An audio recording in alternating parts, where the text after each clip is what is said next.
બોટાદનો જે પોલીસ તંત્ર છે એનો ખૂબ મોટો કાફલો અહીંયા આવ્યો, બળપ્રયોગ કર્યો, ખેડૂતોને તીતર બીતર કરવાના પ્રયત્નો કર્યા, જરૂર જણાય ત્યાં એ લોકોએ બળપ્રયોગ પણ કર્યો.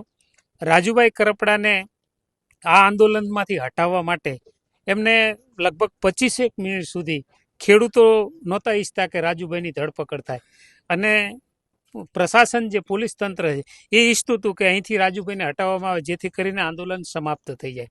પણ આ બધા કિસાનો છે, જગતના તાજ છે, ભલે રાજુભાઈને લઈ ગયા, 255 લઈ ગયા પછી ક્યાં લઈ ગયા એ ખબર નથી, ખેડૂતોને કોઈને ખબર નથી.